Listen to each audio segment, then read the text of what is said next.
and your mommy and daddy, what are your 2 or 3 favorite fruits? What do you like? Raspberries, mango. Can you say it loud so she can hear you? Raspberries, mango, and strawberries. What about granadilla? Grenadilla too. Granadilla too?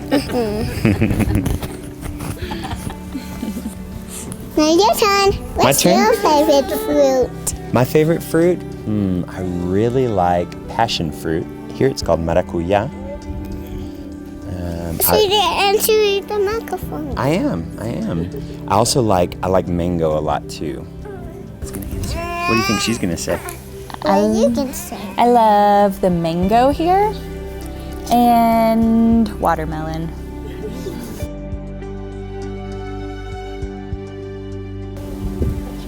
Okay, I want you to share one fun fact about each other. So one fun fact about your spouse. So about Jeremy. So Jeremy cooks breakfast every morning. And we're not talking like just filling up a bowl with cereal. It is eggs and bacon or oatmeal or pancakes or waffles every morning. And so he's a huge blessing to our family. One of the, an interesting fact about Katie, and this, I first noticed it when we spent a few months with Central and with Cedar Lane in Tullahoma, Tennessee, before we moved here, is that Katie values a good pillow. And she, everywhere that we went on that tour, but now even as we travel, she brings a good pillow with her. Really values rest and values sleep. And I just grew up thinking every pillow was created equal, and that's not true. But one of the ways that impacts our life is that she helps us rest. And it's so important, I think, to practice rest. And I've come to value my pillow more too.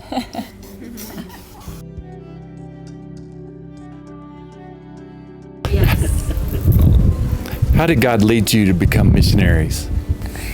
Adeline, how did God lead you to be a missionary? I don't know. Did you know you're a missionary? Yes.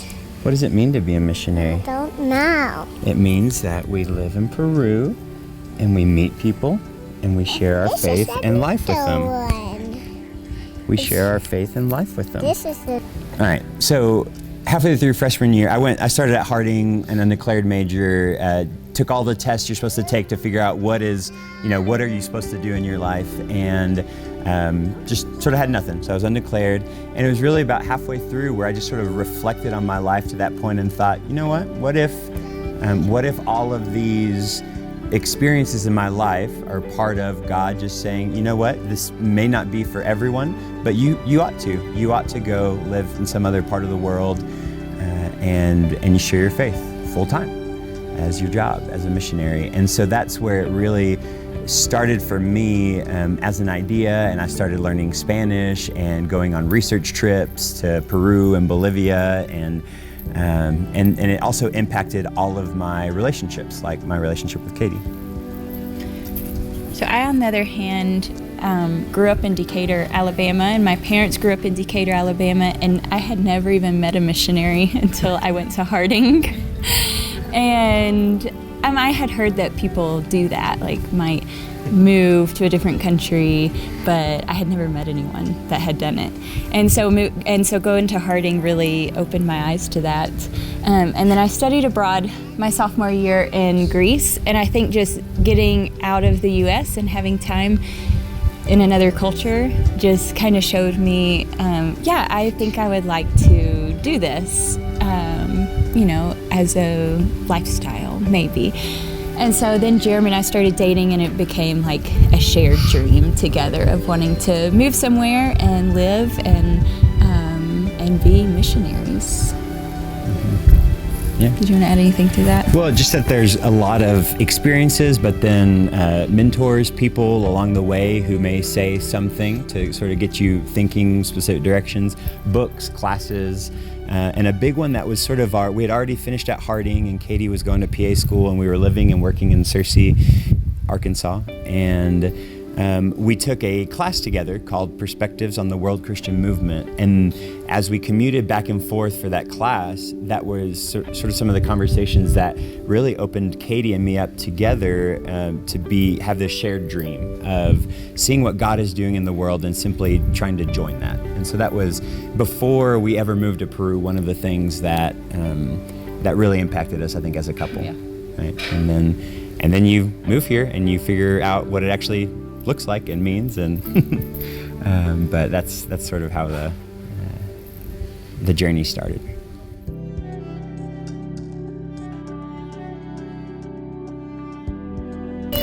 So y'all have been here almost 5 years now. What have you learned from the Peruvians about family, faith,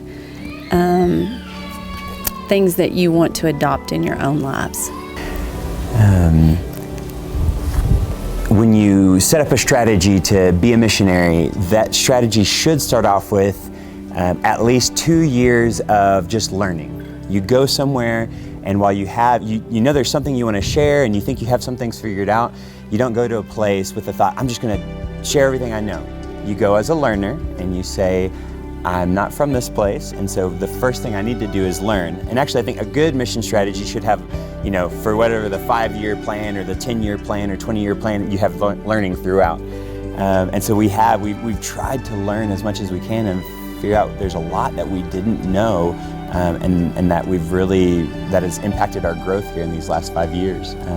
One of those things is how beautiful the Peruvian greeting is. And so whatever the situation is, whether you're coming into a room with just a handful of people or you're coming into a room with 30, 40, 50 people, the cultural norm here is to go to each one and greet them. And that's something that we just weren't used to, because if you're in the U.S. and there's a big group, you might say, hey everybody and bye everybody, and you don't give each person that moment. Or at Central, there's several hundred folks and you can't really come in and say hey to every single person. How cool would that be though? It would take forever, right? But how cool would it be to sort of have a moment to greet every single person?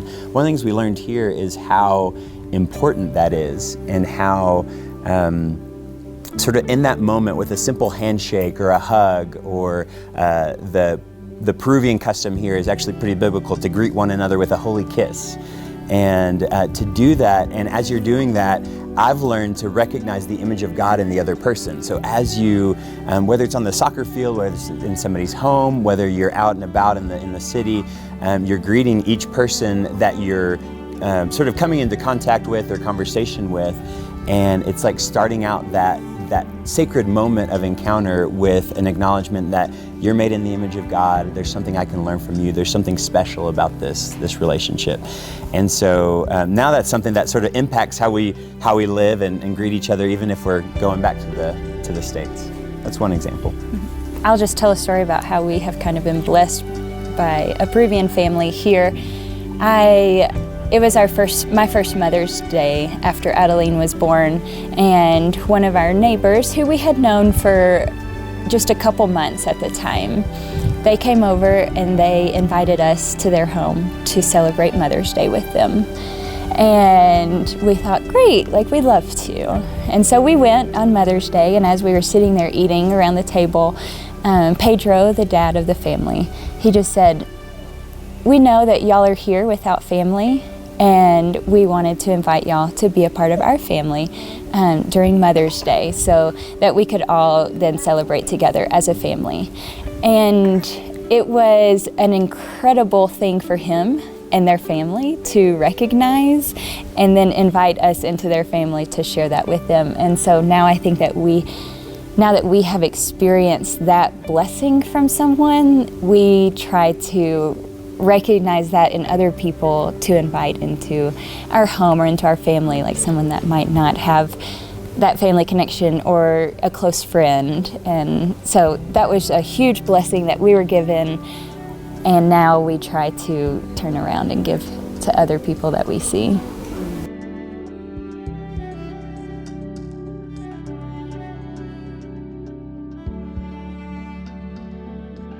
Okay, what are some of the ways that you have built relationships with some of the Peruvians that you are around? So once we moved into the house that we live in now, we of course didn't know anyone in this neighborhood, and so we just got out and started walking. And then we had the advantage of me being pregnant at the time, and so our neighbors saw us walking, and each week I just kind of got bigger and bigger, and a Peruvian loves a pregnant belly. And so it really like drew them to us and just made them start talking to us and kind of gave us an in into a conversation. And so a big way that we got to start knowing neighbors was just walking around our neighborhood, being outside, being available. And then we started inviting them into our home. And we started out by doing a pizza night, a Friday night pizza night. And we would just go up and down our street knocking on doors at about 3 p.m. Friday afternoon, inviting them to our house. And we would never know if 10 people would show up or 30 people would show up. And so we would invite them, and then we'd start making the pizza, and then they would come. And that started forming relationships between us and our neighbors, but also between the neighbors like themselves, so like between the Peruvians. And that was a neat way to like start forming community within this neighborhood. Another way for me that I've got to know like some women is Jacqueline and I started an exercise group, and it's been going on for 4 years now. Yeah. And we do it 3 mornings a week, and I'll have anywhere from 10 to 25 women show up, and it is just a fun time that we can get together and encourage each other and exercise, and then form friendships as well. It definitely all starts out with prayer, because even as we looked for this neighborhood, we walked around the district, the part of the city that we live in for 2 months before we found the home in this neighborhood. And our prayer throughout was simply that God might lead us to a place that would have the chance to meet some of our neighbors. In Peru, it's not very common to know your neighbors. People know their family, and they're very trusting generally of their families, but not so much of their neighbors. And so it was sort of a counter-cultural prayer that we had, which was bring us to a neighborhood that might experience some sort of unity, despite being from different backgrounds and different places. And God answered that prayer. And one of the ways that those relationships sort of grow outside of the home and the neighborhood is playing soccer together. So one of the ways that I realized that I was able to make relationships, especially with Peruvian men, was through soccer. Here it's really the only sport. And getting out there and playing with the guys, whether it's a group of taxi drivers that work around this part of the city that I got to know. I met my garbage truck driver at one point and played soccer with him and a group of friends. And then now some neighbors and friends that we play with. Actually, you should have seen Mark Adkison and Chad and Shannon and Matt White out there playing soccer with me the other day with this group. And so you're playing, but then you have moments before and after and even throughout to speak a word of faith, to just ask somebody how they're doing and have conversations about faith, and that all happens sort of as real life happens.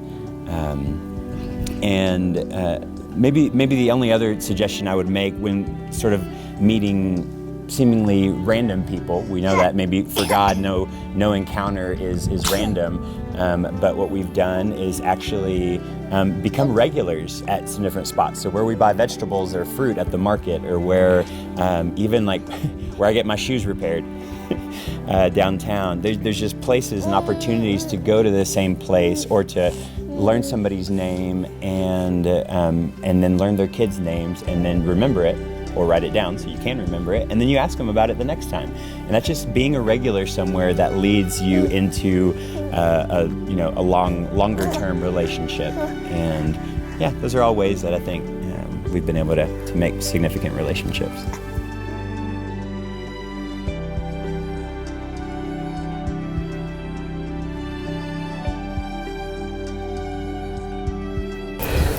Hey guys, a lot of times when we are practicing church, we don't see the forest for the trees, or we let the tail wag the dog.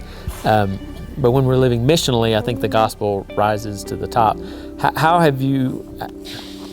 is the gospel good news here in this context?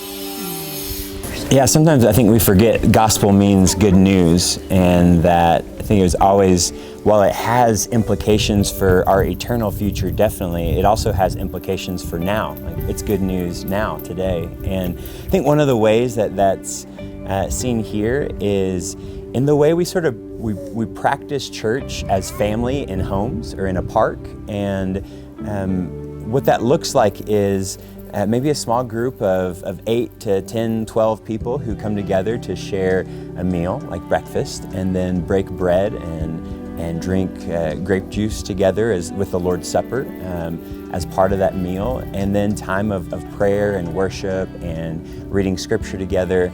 But when you do that as a small group and sort of as a family, you have, you have to work on relationships. And so why is it good news?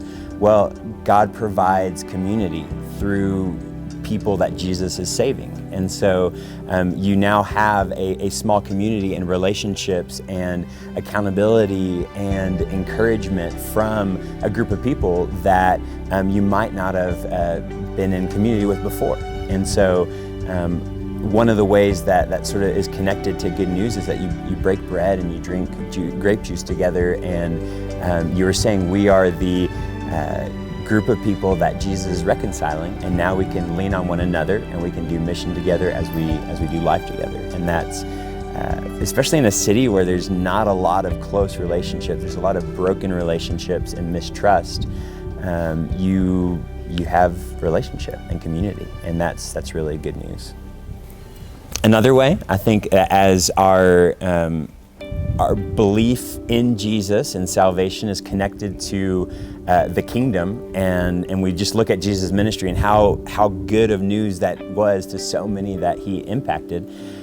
We try to use the small amount of resources, the tremendous blessings we have, but to be good news to others. And so the way that plays out in our small nonprofit that's called CUDA is that we work in public schools with teachers, training teachers better to teach reading so that lots and lots and lots of kids can better know how to read, can understand what they read, can have access to some books, and can even, in connection with that, maybe learn to read the Bible better. And so while you might think of sort of a work in a school maybe disconnected from our faith, I think they're intricately connected, because I do what I do, training a teacher better to teach reading, because I believe that what Jesus did is good news to all sorts of people now. And so that's just one way that's sort of connected also to the work we do with public schools. And so this year we're working with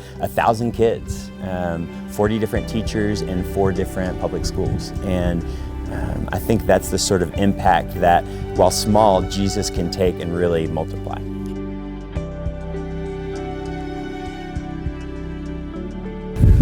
I kind of have 2 or 3 questions that you can choose to answer if you want.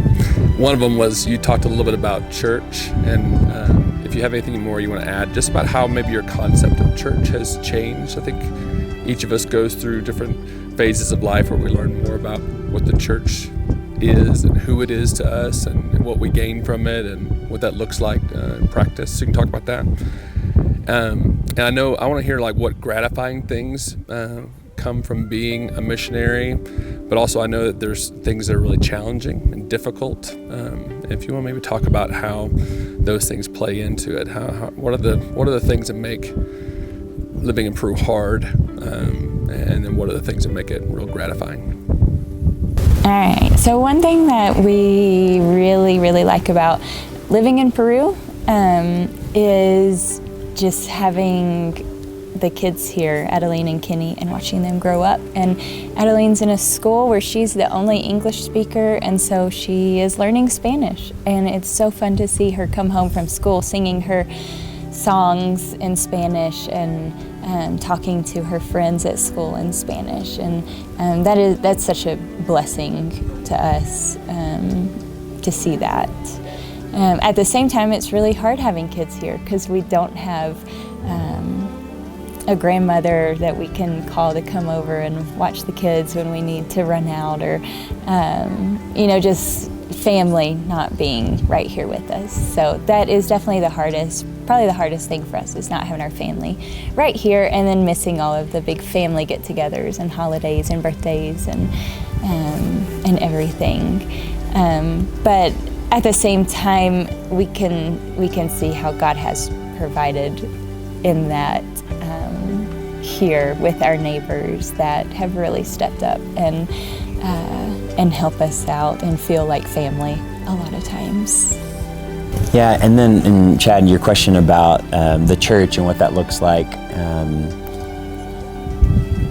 I really think that our view or our understanding of what the church is so impacted, obviously, by how we grow up, or what we're used to, or what ideas we have of what the church is supposed to be. And just one of the neat connections I like to make is how we have this small house church that Katie and I aren't usually a part of. Maybe once a month we get with them, but we're in a relationship with this church, and it's 8 to 10 women who meet on a regular basis, and it's beautiful, and I'd like to tell you why. These are 8 to 10 women who have different levels and different sort of forms of suffering in their life. One of the Christian women there is in recovery. Another has experienced physical abuse in her past, and they work together to provide community for one another. And while it's not flashy, and it's not like we would look at this and say, wow, look at all those people, and look, it's multiplying and growing, and it's a simple, small church doing what the church is supposed to do, which I believe is taking care of one another, and so sort of looking inward, but then also looking outward and helping take care of others, right? I think at its best, the church does that. Thanks, Adeline. The church takes care of its members, but then also looks towards others and says, who can we bless? And so just to give an example, this dear Christian sister named Liliana, who has a history of substance abuse, but she's also a poet, okay? And this group of women has really blessed her with a community and with accountability. And then Liliana is able to bless this group of women, bless this church, by finding a psalm to share on the Sunday that they gather, or writing a poem or a prayer or a psalm and sharing that with the group. And so it's a give and take. Liliana receives tremendously, but she also gives, right, to that group. And then now this group of women, small group of Christians who meet every week, they do little events every now and then where they'll sell some dish that they've prepared, and then with the money that they raise from that, they'll buy some soap and other hygiene type supplies for an orphanage here in Arequipa. And so I don't know, of course we would love we'd love to have dozens and dozens of house churches with hundreds of members, but to see what God can do with a little group of people reminds me a lot of the book of Acts, and small house churches that would meet and they would share and practice their faith, and God would give growth. And we're seeing that happen here, and it's really a beautiful thing. So our prayer is that little pockets and communities like that would continue to grow and pop up wherever God wants them to.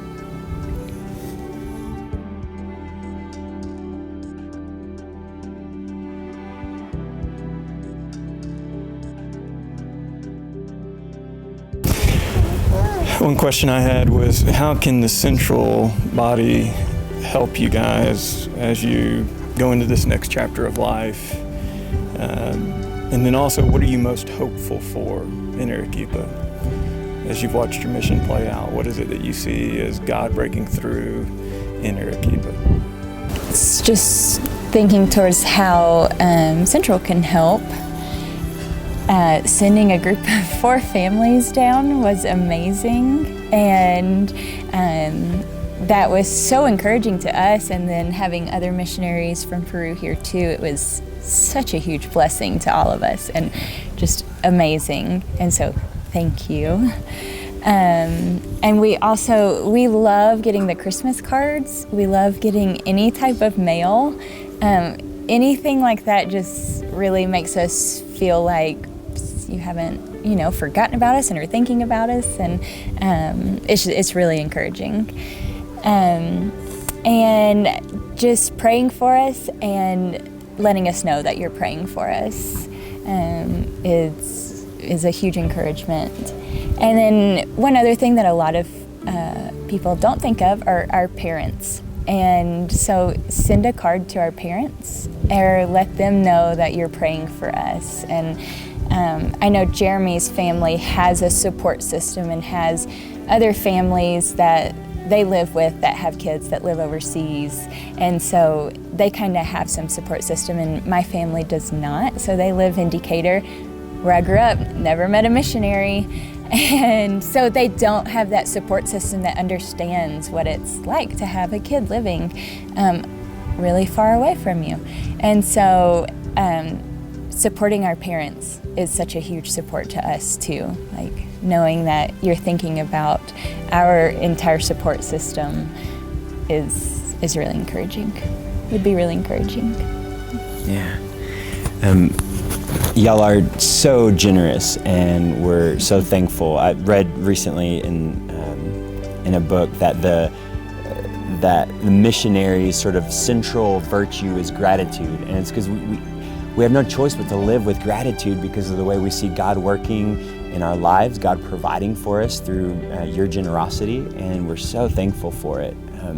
As you know, in the United States, as things get back to a new school year and there's back to school supplies, and you're doing all of that, one of the things, if you are able to and can think sort of then down south towards South America, is thinking about the schools here and the schools that we work with through CUDA and Living Libraries, and if you're able to make a gift to CUDA to be able to help us with that, that would be a huge help, especially this year.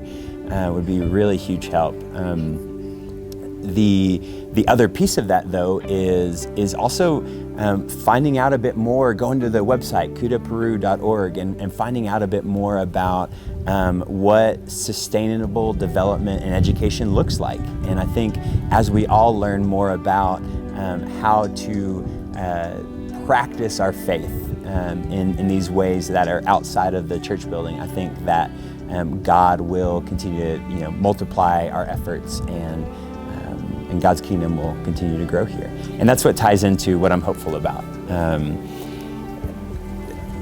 I'm so thankful, and what causes me to have hope in a world where there is a lot of bad and a lot of evil and a lot of suffering, is that Jesus said he would build his church. Jesus said that just as we wait for God's kingdom to come, Jesus also said God's kingdom is among you. It's coming to life. It's giving new life. It's giving new creation is sort of breaking in. There's seeds of that planted all over the place. And what makes me hopeful is that I'm not responsible for that growth.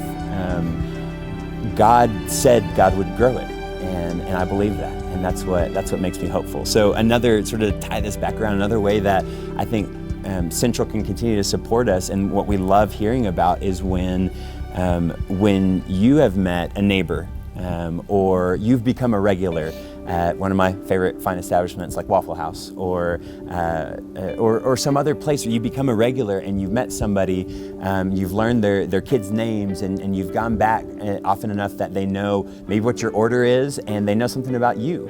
And then God gives you that opportunity to speak a word of faith, or to invite them to Friend Day at Central, or whatever it is. It doesn't have to be necessarily an invitation to church, but God is working through all of those little relationships and opportunities, and you support us when you participate in that. And so when we hear some of those stories, it's so encouraging to us. And I don't know if it's my place to issue a challenge, but we do plan to come visit sometime in 2020.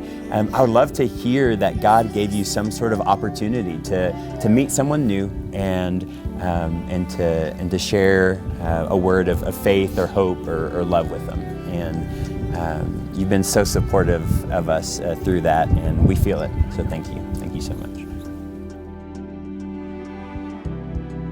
One of my favorite Psalms, Psalm 63, which says, "O God, you are my God.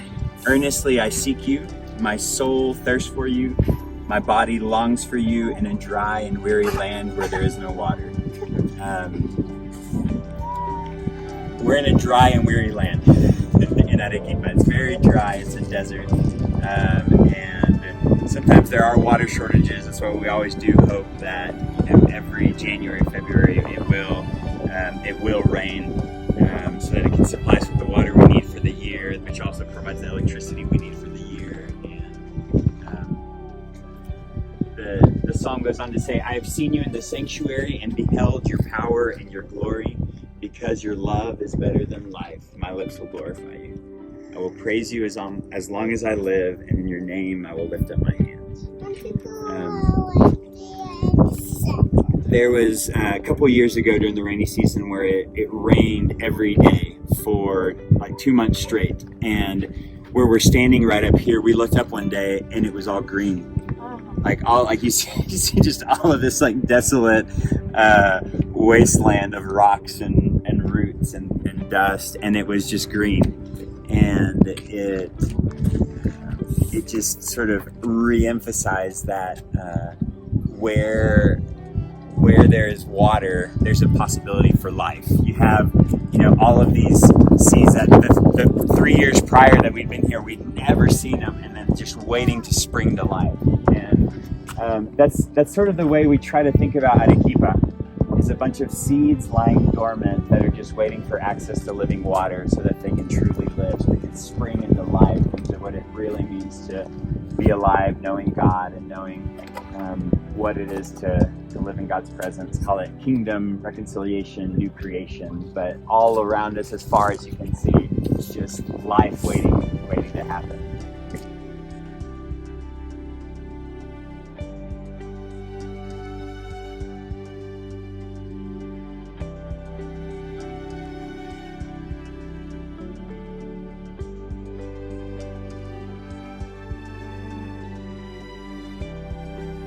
Side of the world, it can really just be anywhere we are.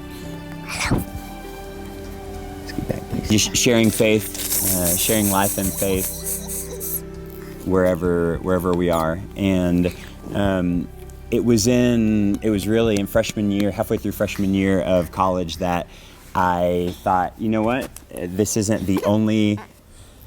Emily, stop. Here. This is not going to work with them. As I'm sitting here, I'm like,